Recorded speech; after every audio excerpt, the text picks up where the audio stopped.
बात करेंगे application of Doppler effect के बारे में। कल हम पढ़ चुके, हम लोग का डॉपलर इफेक्ट खत्म हो चुकी है। तो आज हम लोग जानेंगे कि जो हम लोग इतनी मेहनत से क्या पढ़े, डॉपलर इफेक्ट को डील किए, तो आखिर में उसका यूजेस हमारी डेली लाइफ पे, दैनिक जीवन पे कहाँ कहाँ पे होती है। ठीक, तो चलिए देखते हैं कि आखिर में डॉपलर इफेक्ट हमारा डेली लाइफ में कहाँ कहाँ पे लागू होता है, कहाँ कहाँ पे हम इसको यूजेस करते हैं। देखिए पहला uses, use to check over speeding of vehicles. समझ में आ गया कि बड़ी बड़ी महानगरों में, शहरों पे, ठीक, जैसे हम लोग का लोकल यहाँ पे बड़ा शहर बोले तो रांची हो गया। अब जब रांची शहर में घुसेंगे तो देखिएगा रोड पे कैमरा के साथ में एक बड़ा बड़ा सा आपका इंस्ट्रूमेंट लगा हुआ है। समझ में आ गया। जब आप वहां पे गाड़ी को क्या करते हैं, स्पीड करते हैं, स्पीड के साथ में क्या कराते हैं, चलाते हैं, तो वो आपको क्या करता है, चालान काट देता है। ऑटोमेटिकली चालान आपका घर पहुंच जाता है। ठीक, वो किसके बेस पे काम करता है, डॉपलर इफेक्ट के बेस पे। अब ये काम कैसे करता है उसको समझिए। जैसे आप ओवर स्पीडिंग कर रहे हैं गाड़ी को, जो लिमिट रखा हुआ है उससे ज्यादा स्पीड में क्या कर रहे हैं, गाड़ी को चला रहे हैं, तो जितना स्पीड के साथ में गाड़ी को चलाइएगा वहां से उतना ज्यादा क्या जनरेट होगा, वेव जनरेट होगा। होगा या नहीं होगा? और वहां पे आपका इंस्ट्रूमेंट लगा हुआ है, किसके आधार पे, डॉपलर इफेक्ट के आधार पे इंस्ट्रूमेंट लगा हुआ है। और ये काम कैसे करती है हम लोग पढ़ चुके हैं। ये क्या था आपका, apparent frequency equal to mu naught into V plus VO by V plus VS। ये फॉर्मूला आपको पता है। जब वहां से वेव निकलती है और वो इंस्ट्रूमेंट में क्या करती है, वेव पड़ती है, तो वो वेव ये फॉर्मूला का क्या करता है, काम करता है, वहां पे लागू करता है और उसका वेव को क्या करता है, कैलकुलेट करता है। और कैलकुलेट करने के बाद में उसका स्पीड को क्या करता है, पता लगा लेता है कि ये इतना स्पीड के साथ में क्या कर रहे थे, पार हो रहे थे। और जितना आपका लिमिट दिया गया है उससे ज्यादा होगा तो आपके घर में क्या पहुंच जाएगी, चालान पहुंच जाएगी। फिर आपका गाड़ी को रेज कराने के लिए आपको फिर क्या देना होगा, पैसा देना होगा। ये यूजेस होती है।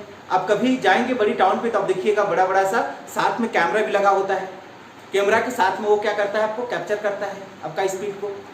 ठीक, तो समझ में आ गया होगा पहला application, use to check over speeding of vehicles, कि जो व्हीकल चल रही है ओवर स्पीड के साथ में उसका स्पीड को भी हम डॉपलर इफेक्ट से चेक कर सकते हैं। समझ में आया? दूसरा एप्लीकेशन समझिए इसका, डॉपलर इफेक्ट यूज इन रडार। रडार का मतलब समझती है, radio detecting and ranging.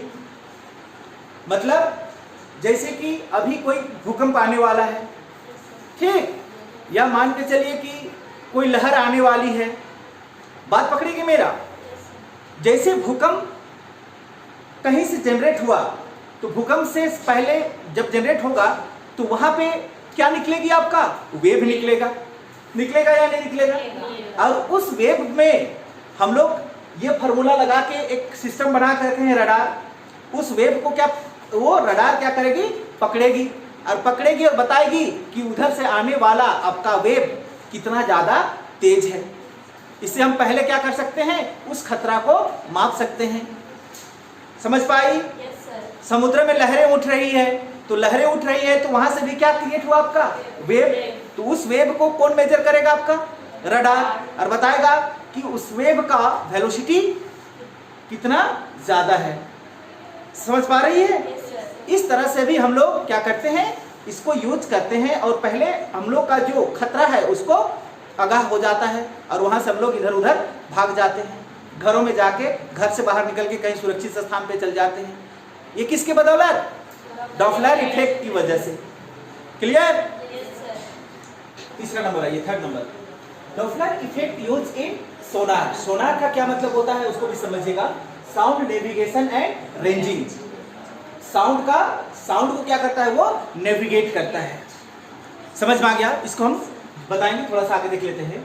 For the reflection of submarine. Submarine का मतलब समझ में आता है, जो नेवी लोग यूज करते हैं, पानी के अंदर अंदर पे चलता है, ठीक, या समुद्र में बड़ी बड़ी क्या चलती है आपका, जहाजें चलती है, उसमें ये इसका यूज किया जाता है। अंडर दी सी वाटर, समुद्र का जो पानी है उसके अंदर क्या होता है कि अगर अंदर पे बहुत पुरानी बड़ी बड़ी जहाजें डूब गई है, समझ में आ गया, तो जब आप सबमेरीन से पानी के अंदर पे जा रहे हैं, तो जब जा रहे हैं तो आपका सबमेरीन जो जहाज है, पनडुब्बी जिसको बोलेंगे, वो पानी को क्या करता है, प्रेस करता है, धकेलता है, तो वहां से क्या जनरेट होती है, वेव। वो वेव कहां से जाकर टकराती है कि समुद्र के अंदर पे कहीं कहीं पे अगर बड़ी बड़ी चट्टाने हैं तो वहां से जाकर टकरा के आएगी, या अगर कोई जहाज डूब गया है वहां पे, तो वहां पे जाके उस जहाज से क्या करेगा, टकरा के आएगा, वापस आएगा, और उसको कौन डिटेक्ट कर लेगा, आपका सोनार, और आपको बता देगा कि वहां पे बड़ी चट्टान है या वहां पे कोई बड़ा सा कोई मटेरियल जहाज डूबा हुआ है। इससे आप उस डायरेक्शन पे जाने से बच जाएंगे और आप सुरक्षित रह जाएंगे। ये किसके बेस पे काम होता है, डॉपलर इफेक्ट। देख रही है इसकी कितनी सारी हमारी डेली लाइफ से जुड़ी यूजेस है, ठीक। चलिए और number, Doppler effect use to study heart beat. हम लोग का जो हार्ट बीट है ना, उसको भी हम लोग डॉपलर इफेक्ट की सहायता से क्या करते हैं, मेजर कर लेते हैं, स्टडी कर लेते हैं।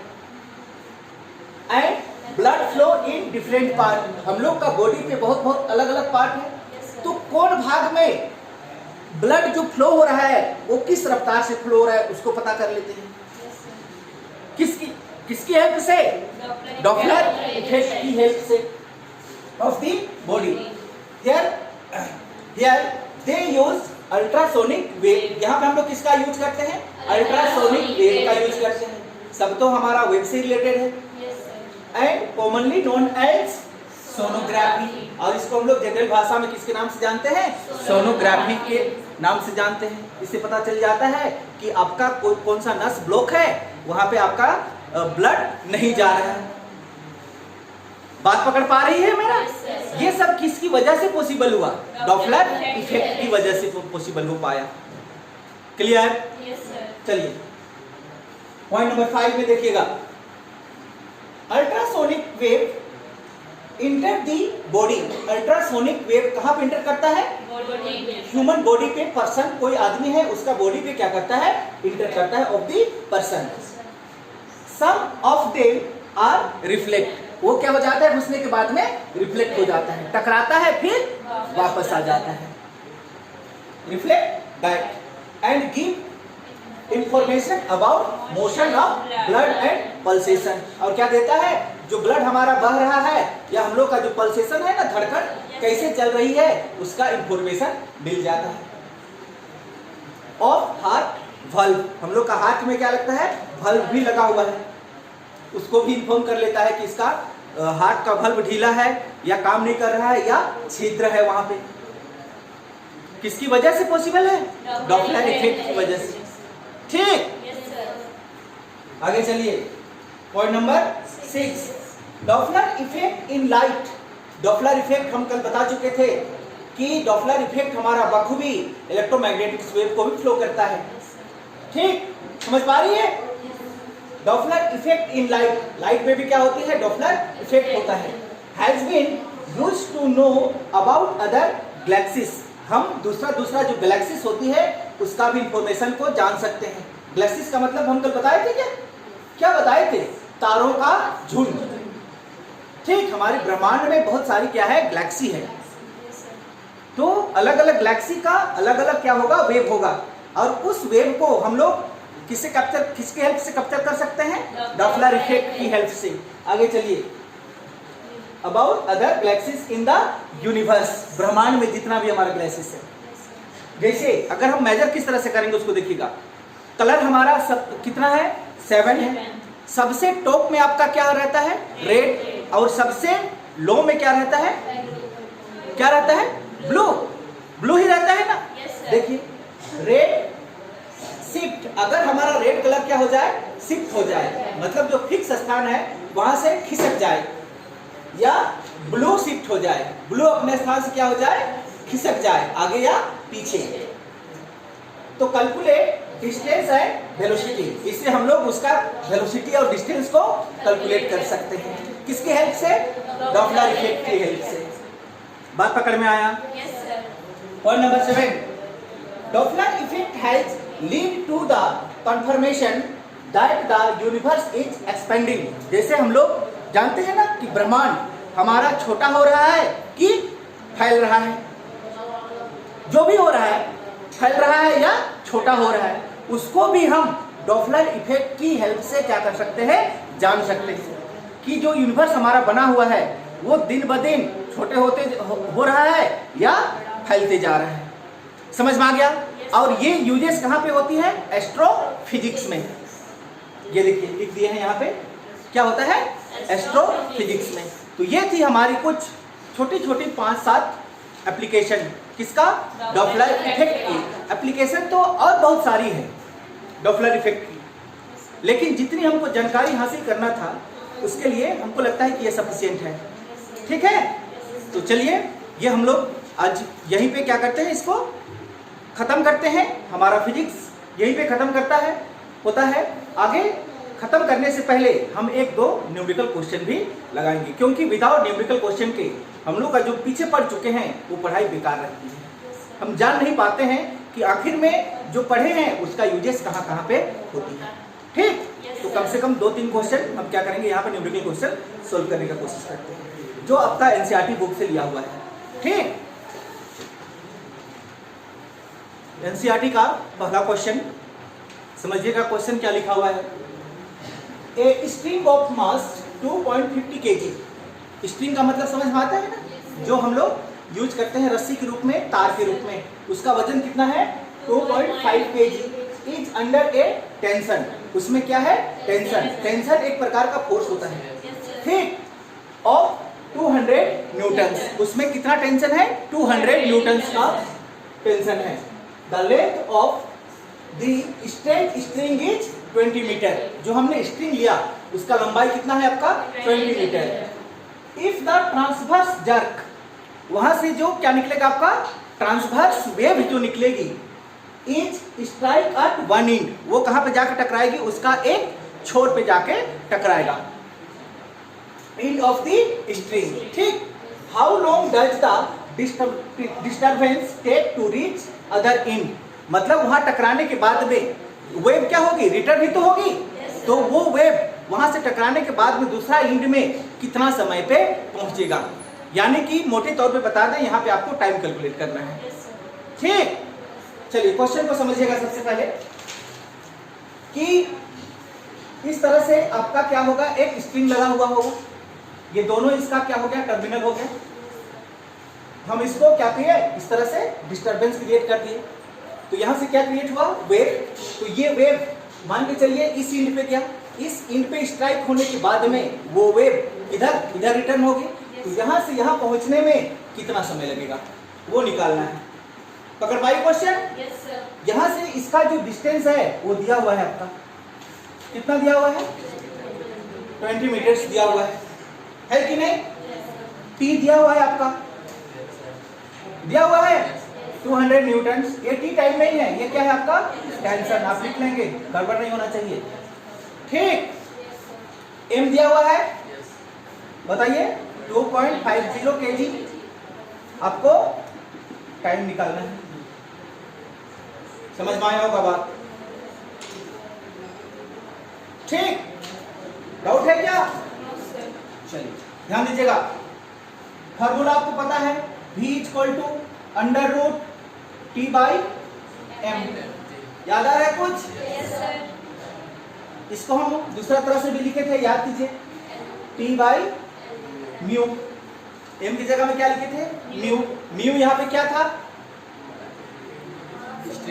मास पर यूनिट डेंसिटी था कि नहीं था? याद आ रहा है कुछ पीछे? चलिए थोड़ी सी और बातें समझ लीजिएगा। अब यहाँ पे ये म्यू है, तो म्यू निकालने का फॉर्मूला हमारा क्या होता है? म्यू क्या था? Mass of string per unit density, ठीक, पर यूनिट डेंसिटी। तो म्यू कैसे निकलेगा हमारा, m बाई l से निकलेगा, पर यूनिट लेंथ या per unit, m for mass, l for length. तो चलिए डालिए वैल्यू। m कितना दिया हुआ है आपका 2.50, l कितना दिया हुआ है 20 दिया हुआ है क्या? तो म्यू कैलकुलेट कीजिए जल्दी, बताइए कितना होगा, कैलकुलेट कीजिए 0.125। तो वैल्यू रख देते हैं हम v में।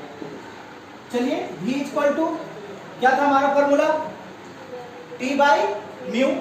t का क्या वैल्यू है, जल्दी बोलिए, 200 न्यूटन बाई म्यू का वैल्यू आपका निकल चुका 0.125। जल्दी से इसको भी कैलकुलेट करेंगे।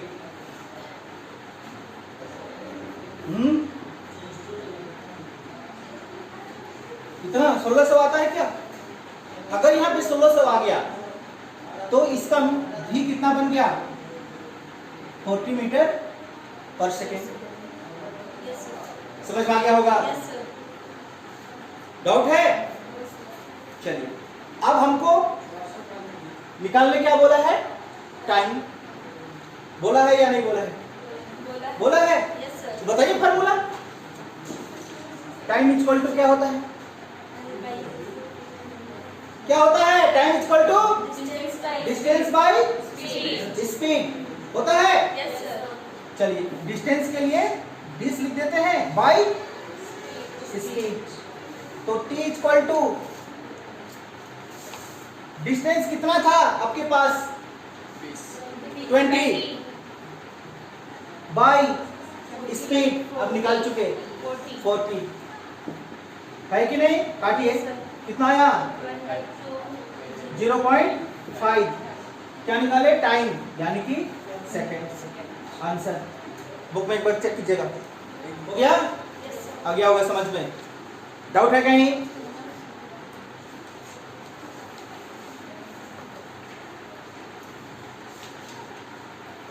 सेकेंड है ना ये 0.5 सेकेंड, मतलब यहां से टकराने के बाद में यहां पे पहुंचने में कितना समय लगेगा, आधा सेकेंड का। समझ पा रही है ना, आधा सेकेंड का समय लगेगा। चलिए दूसरा क्वेश्चन की ओर बढ़ते हैं।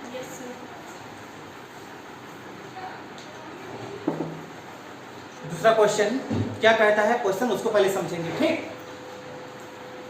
ए stone drop from the top of a tower at height 300 metre.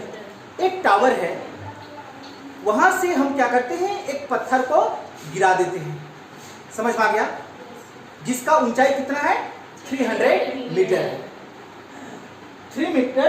300 metre high splashes into the water of a pond near the base of the tower।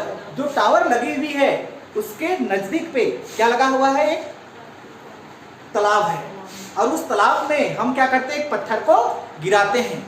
तो जैसे ही पत्थर को गिराते हैं तो पानी से छपाक करके आवाज आएगी, वही है स्प्लैश। छपाक करके जो आवाज आएगा ना, उसी को हम लोग स्प्लैश कहते हैं, ठीक? When in the splash here at the top, तो पूछ रहा है कि वहां से जो आवाज निकला छपाक करके, वो आवाज जो टॉप में कितना समय में सुनाई देगा। बात पकड़ी? Given that the speed of sound in air is 340 metre per second, जी का वैल्यू हमको पता है 9.8 मीटर पर सेकेंड स्क्वायर होता है। क्या क्वेश्चन समझ पाई तुम लोग? क्या बोला ये क्वेश्चन? कंफ्यूज है क्वेश्चन कि एक टावर है, टावर की ऊंचाई कितना 300 मीटर, उसी के बगल में क्या है, एक तालाब है। उस टावर की टॉप से हम क्या करते हैं, एक पत्थर को तालाब में गिरा देते हैं। जैसे ही पत्थर तालाब की पानी में गिरता है तो वहां से छपाक करके आवाज निकलती है।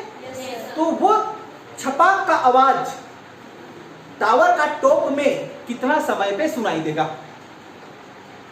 समझ पा रही है?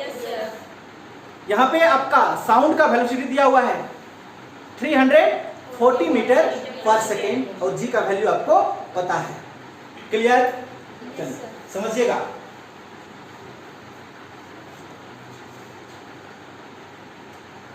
ये आपका टावर है, ठीक। यहां से कोई स्टोन को हम क्या कराते हैं, ड्रॉप कराते हैं। यहाँ पे आपका पॉन्ड है, ये क्या है आपका पॉन्ड। जैसे ही ये स्टोन इसमें क्या करता है, इस डायरेक्शन पे गिरता है, तो यहां से क्या निकलती है, आपका वेव निकलेगा, ठीक। तो ये वेव यहां से निकलने के बाद में ये वेव ऊपर की ओर फिर जाएगा। समझ पा रही है या डाउट है? नहीं। टावर का हाइट दिया हुआ है 300 मीटर। अब समझिएगा, आपने पत्थर को यहाँ पे छोड़ा, तो पत्थर को यहाँ से छोड़े तो यहाँ से इस पॉइंट में आने में कुछ तो समय लगा होगा। उस समय को हम क्या मान लेते हैं, T1। अब यहाँ से क्या निकला, आवाज निकली, वेव निकला। उस वेव को फिर यहाँ से यहाँ पहुंचने में, जाने में कुछ और समय लगेगा। उस समय को हम क्या मान लेते हैं, T2 मान लेते हैं। इतनी सी बात क्लियर होती है यहाँ पे, ठीक। अब ये भी जानते हैं कि किसी भी चीज का, जैसे स्टोन है यहाँ पे, तो स्टोन का इनिशियल वेलोसिटी क्या होता है, 0 होता है। ये बात भी आप सीख चुके हैं, ठीक। चलिए, तो फार्मूला यूज करते हैं हम लोग। चलिए फार्मूला यूज करते हैं, यूजिंग रिलेशन।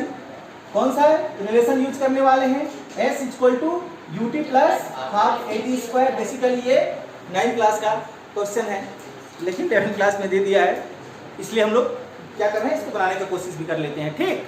चलिए इसको फार्मूला में चेंज कर देते हैं, ध्यान से देखिएगा। S किसके बराबर है, H के बराबर, U आपका U है, T है, प्लस हाफ ही है, A किसके बराबर, G, और यहाँ पे T²। ये बात समझ में आ गया होगा, ठीक।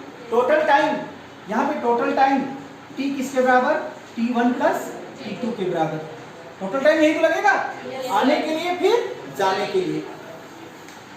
डाउट है?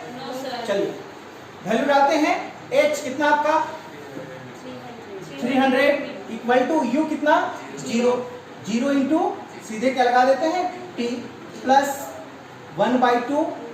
G का वैल्यू आपको पता है 9.8 इंटू T²। यार इसको हम कुछ इस तरह से बना दें रिलेशन को, क्योंकि हमको दो टाइम निकालना है, एक बार T1 निकालना है और एक बार T2 निकालना है। समझ पा रहे हैं? तो चलिए इसको उसी के आधार पे निकाल देते हैं, चलेगा क्या? समझ पा रही है? इसको हम T1 लिख दें। अब ये तो टोटली आपका क्या हो गया 0। अगर हम T1² को बाहर कर देते हैं, ध्यान से समझिएगा, इसको T1² को बाहर कर दिए तो T1² इक्वल टू क्या मिला हमको, जल्दी बोलिए। 300/2 में है, 300 इंटू 2/9.8। समझ में आ गया? और T1 इक्वल टू स्क्वायर हटाइएगा तो ये रूट में चला जाएगा। 300 टू जा 600/9.8। जल्दी से सोल्व कीजिए इसको, कितना आएगा T1 इक्वल टू, बताइए, सोल्व कीजिए जल्दी।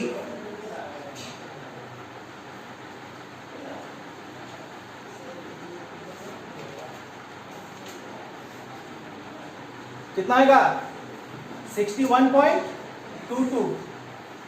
देख लीजिएगा, 9.8 को 600 से डिवाइड करेंगे तो कितना आने वाला है 61.22। आप कर लीजिए एक बार सेटिस्फैक्शन के लिए। चलिए, ये 61.22 का रूट क्या होता है, जल्दी बोलिए।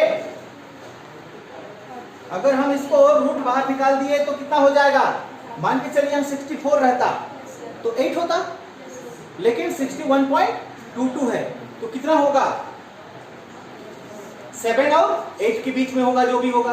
कितना होगा लमसम बताइए, 7 पॉइंट इसके बराबर होगा ये सेकेंड। टाइम है मतलब क्या हो जाएगा सेकेंड। पकड़ पाया बात को? चलिए आगे ध्यान दीजिएगा। ये हमारा T1 हम कैलकुलेट कर लिए, यानी कि यहां से यहां आने में कितना समय लगेगा 7.82 सेकेंड का समय लगेगा, लगभग 8 सेकेंड समय लगेगा, ठीक। अब इधर जाने में कितना समय लगेगा उसको कैलकुलेट कर लेते हैं। समझ पा रही है? चलिए ध्यान से देखिएगा। आप जानते हैं स्पीड इक्वल टू क्या होता है, डिस्टेंस बाय टाइम। यही तो होता है। Yes sir. तो यहाँ पे स्पीड आपका कितना 340 मीटर पर सेकेंड दिया हुआ है। Yes sir. 340। डिस्टेंस कितना 300 मीटर।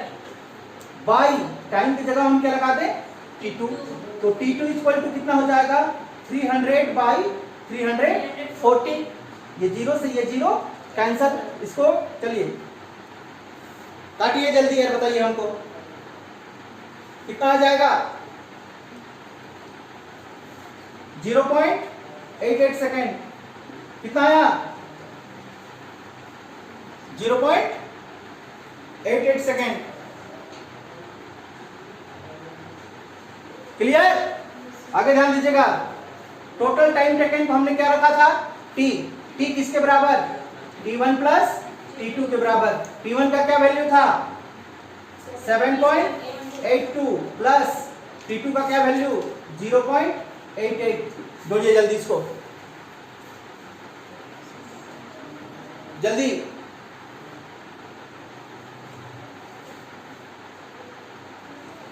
कितना आया 8.70 सेकेंड। आंसर एक बार चेक कीजिएगा। है समझ में आया होगा बात? ठीक।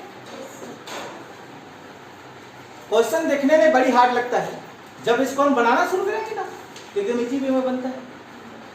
बात पकड़ में आया होगा? चलिए अगला क्वेश्चन लगाते हैं फिर से। ये अगला क्वेश्चन को समझिएगा। ये क्वेश्चन क्या कहता है उसको। A rocket is moving at a speed of 200 metre per second toward a stationary target. एक टारगेट है, वो स्टेशनरी है। स्टेशनरी का मतलब वो मूव नहीं कर रहा है, एक स्थान पे रुका हुआ है। उसकी ओर रॉकेट हमारा क्या हुआ मूव करना शुरू किया। कितना स्पीड के साथ में 200 मीटर पर सेकेंड की स्पीड के साथ में। Find moving it emit A wave. जब रॉकेट हमारा मूव कर रहा है तो क्या निकाल रहा है वेव निकाल रहा है ऑफ फ्रीक्वेंसी 1000 हर्ट्ज। जो वेव निकल रहा है उसका फ्रीक्वेंसी कितना है 1000 hertz. Some of the sound reaching the target. कुछ साउंड आपका टारगेट पे क्या हो गया पहुंच गया। गेट रिफ्लेक्टेड बैक, और वहां से रिफ्लेक्ट होके वापस भी आ गया टू दी रॉकेट। किसके पास रॉकेट के पास। As an echo calculate. तो हमको जो इको वहां पे मिला समझ में आ गया। इको किसको कहते हैं कि रॉकेट से जो वेव निकला वो टारगेट पे गया, टारगेट पे टकराने के बाद में वही वेव फिर से रिफ्लेक्ट होके रॉकेट पे आया। इस पूरी घटना को हम लोग इको कहते हैं। इको कार्डियोग्राम अभी तो पढ़ी थी।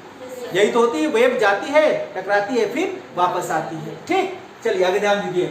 पहला नंबर क्वेश्चन क्या बोलता है the frequency of the sound as detected by the target. तो टारगेट कितना फ्रीक्वेंसी को डिटेक्ट किया। समझ पाया? आया समझ में कि वहां से जो फ्रीक्वेंसी निकला उसका टोटली फ्रीक्वेंसी वहां पे नहीं पहुंचा, कुछ फ्रीक्वेंसी पहुंचा। तो कितना फ्रीक्वेंसी पहुंचा टारगेट में, वो कितना फ्रीक्वेंसी को डिटेक्ट कर पाया। ये पहला क्वेश्चन। ठीक, दूसरा क्वेश्चन क्या कहता है the frequency of the echo as detected by the rocket. फिर वो जो टारगेट से टकरा के कहां पे आया रॉकेट पे आया, तो रॉकेट कितना फ्रीक्वेंसी को डिटेक्ट किया। ये क्वेश्चन है। बात पकड़ी? तो चलिए सॉल्व करते हैं। पहले ध्यान दीजिएगा कि मान के चलिए ये वाला आपका क्या है टारगेट है। ये क्या है आपका टारगेट। टारगेट यहां हम लोग का रॉकेट है।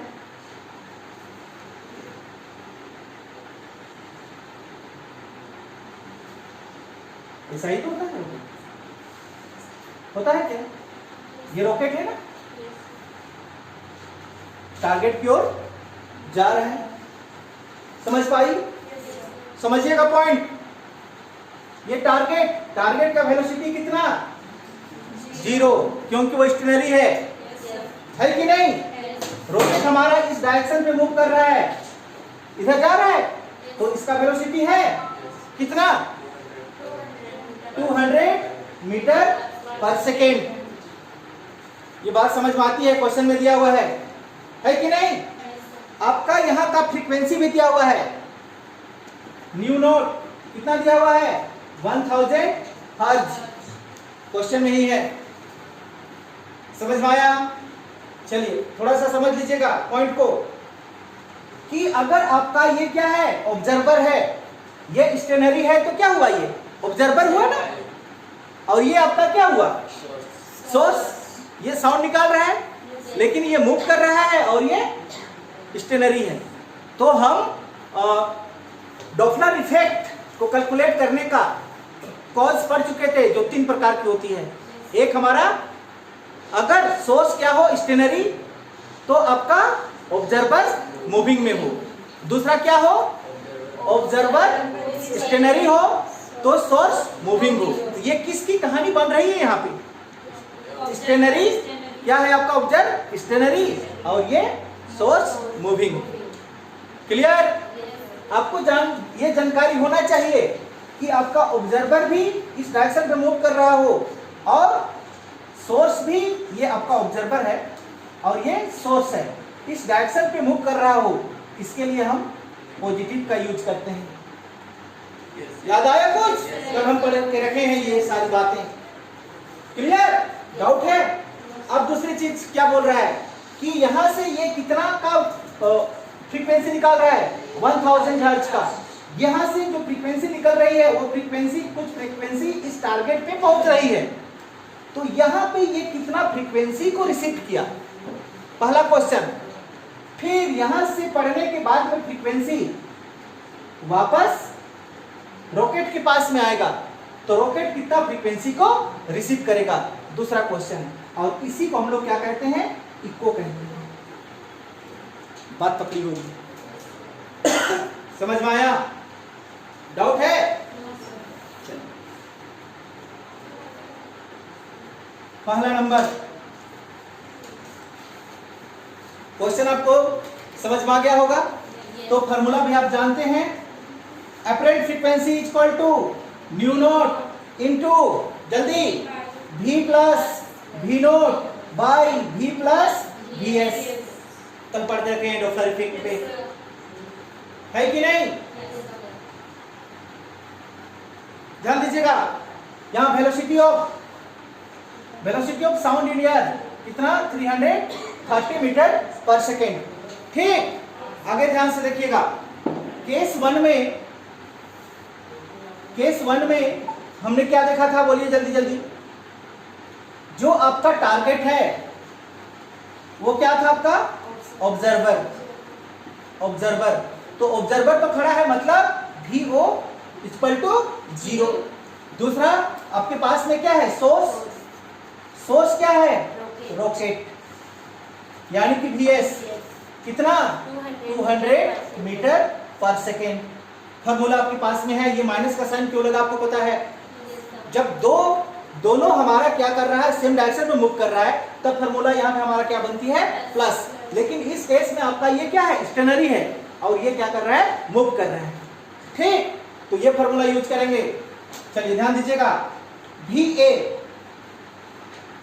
Equal to nu naught 1000, V का वैल्यू देखिए 330 plus V naught 0 by V वही रहेगा हमारा 330 माइनस 200। ये देखिए क्या मिलेगा आप लोगों को? 1000 इंटू 330 बाई 130। ये 0 से ये 0 कैंसल। जब आप इसको सोल्व करेंगे तो अप्रोक्स आपको वैल्यू मिलेगा 2540।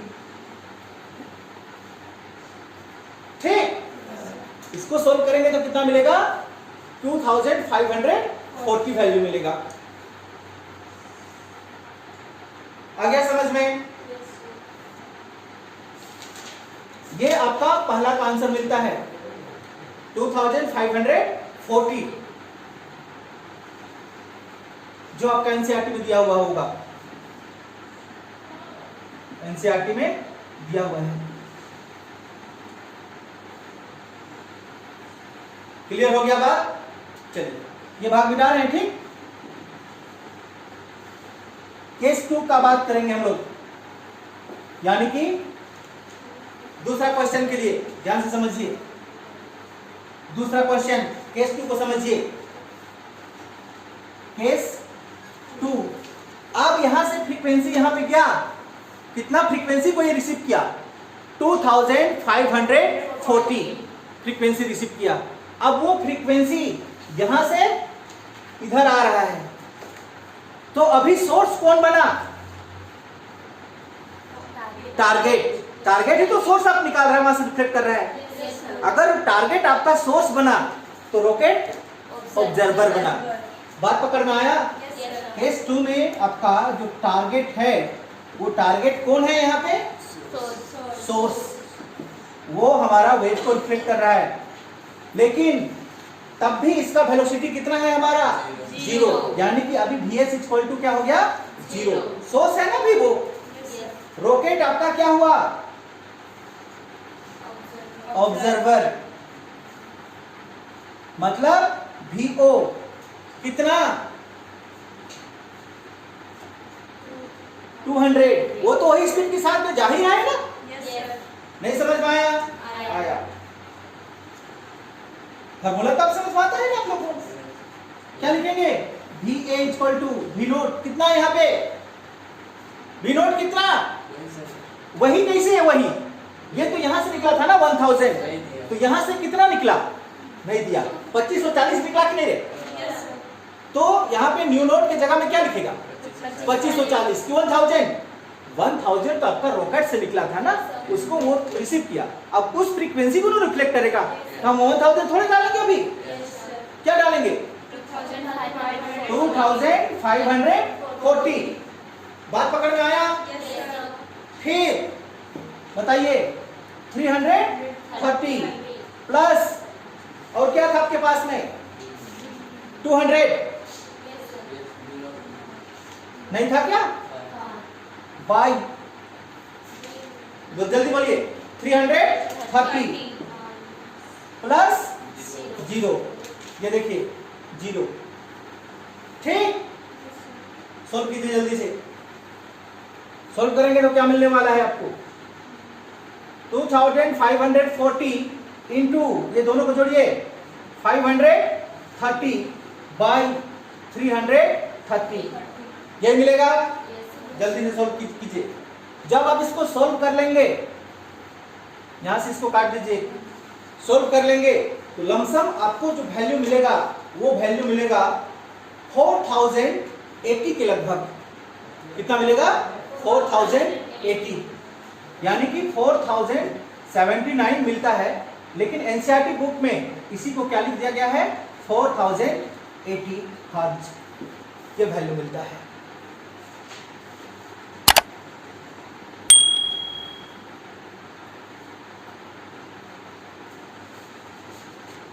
चलिए फिजिक्स को आज हम यहाँ पे क्या करते हैं, समाप्त करते हैं, ठीक। हमारा वेव चैप्टर पढ़ रहे थे, उसको हम लोग बड़ी अच्छी तरह से क्या किए हैं, डील किए हैं, और हमको लगता है कि आप समझ में आया भी होगा इजी तरीका से।